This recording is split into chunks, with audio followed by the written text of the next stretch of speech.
रामकृष्ण हरी मंडळी, श्री स्वामी समर्थ। आता लक्ष्मीपूजनात, तर लक्ष्मीपूजनात आपण लक्ष्मीची मूर्ती कशी खरेदी करावी बघा। लक्ष्मीची मूर्ती खरेदी केल्यानंतर आपण कोणती काळजी घ्यावी बघा। लक्ष्मीची मूर्ती आपल्या देवघरात ठेवणे अत्यंत शुभ मानलं जातं।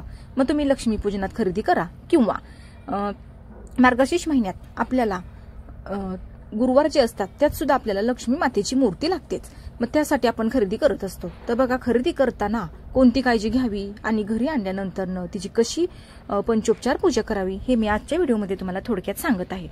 बघा, लक्ष्मीची मूर्ती खरेदी केल्यानंतर आपण ज्यावेळेस घरी आणतो तेव्हा तिची पंचोपचार पूजा करावी। तुमच्याकडे जर गंगाजल असेल तर गंगाजल त्याच्यावर शिंपडून तुम्हाला ती स्वच्छ फडक्याने पुसून घ्यायची आहे। त्यानंतर तुम्हाला धूप दीप ओवाळून घ्यायचा आहे। बघा, आता सर्वप्रथम आपण मूर्ती खरेदी केल्यानंतर आपण ज्यावेळेस ती घरी आणतो ना, खरेदी करताना आपल्याला ती एकदम बसलेल्या अवस्थेत खरेदी करायची आहे। म्हणजे ती मूर्ती उभी नसावी, बसलेल्या अवस्थेत असावी आणि तिच्या चेहऱ्यावर एक स्मित हास्य असावं। म्हणजे तिचा चेहरा हसरा असावा आणि तिची नजर आपल्या घरात खेळती असावी। अशा पद्धतीने तुम्हाला तिची खरेदी करायची आहे। मूर्ती खरेदी करताना ती कुठे तुटलेली, फुटलेली, तडा गेलेली नसावी। घेताना तुम्ही म्हणजे व्यवस्थितच बघून घ्या। मूर्ती खरेदी करताना तुम्हाला तिचा भाव करायचा नाही। म्हणजे जी लोक विकत असतात बघा, आता ते एक ताई होत्या तिथे ते विकायला, तर त्यांनी जर आपल्याला 150 रुपये सांगितले तर आपण ती हसतच 150 रुपयात घ्यावी। म्हणजे तिचा भाव करत बसू नका। म्हणजे मूर्ती खरेदी करताना असं की कमी करा, 100ला द्या, 50ला द्या, अशी खळखळ घालत बसू नका। म्हणजे त्यांना सुद्धा 4 पैसे मिळावे याच हेतूने ते विकत असतात आणि मग आपण तिचे भाव कधीही करू नये। तर अशा पद्धतीने तुम्ही ती खरेदी करावी। घरी आणल्यानंतर तुमच्याकडे जर गंगाजल असेल तर ते एका फुलावर घेऊन त्याने मूर्तीवर शिंपडावे। त्यानंतर स्वच्छ फडक्याने तिला पुसून घ्यावी।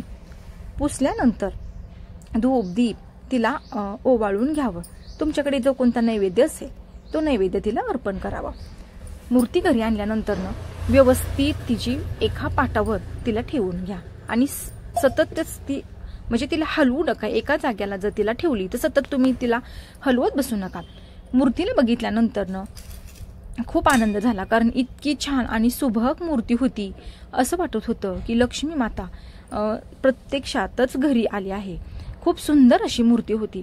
सर्व देवपूजा करून घेतली। त्यानंतर मूर्तीला सुद्धा मी पंचोपचार पद्धतीने धूप दीप ओवाळून घेतलं आणि तिची पंचोपचार पूजा केली। मूर्तीची काळजी खूप छान घ्यावी लागते। म्हणजे बघा, मूर्ती ज्यावेळेस आपण घरी आणतो ना त्यावेळेस तिची काळजी घ्यावी लागते आणि आणताना सुद्धा तुम्हाला व्यवस्थितच ती घरी आणावी लागते। बघा, आता काही लोक बाजारला गेल्यानंतर आपण मंडई घेतो तर त्या मंडईच्या पिशवीतच घालून ती मूर्ती आणतात, पण तसं करू नका। मूर्ती घरी आणताना व्यवस्थित सेपरेट एका पिशवीत तिला पॅक करूनच आपल्या घरी घेऊन या आणि तिला कोणत्याही पिशवीत घालू नका, तर हातातच घेऊन या।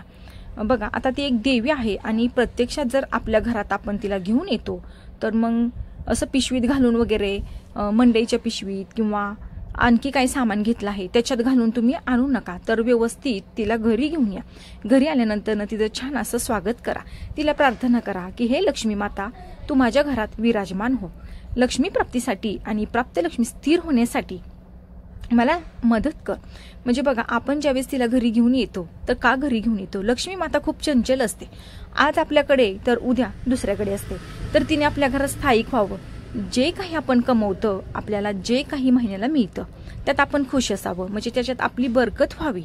आलेला पैसा व्यवस्थित मार्गाने त्याचा पुरेपूर वापर व्हावा।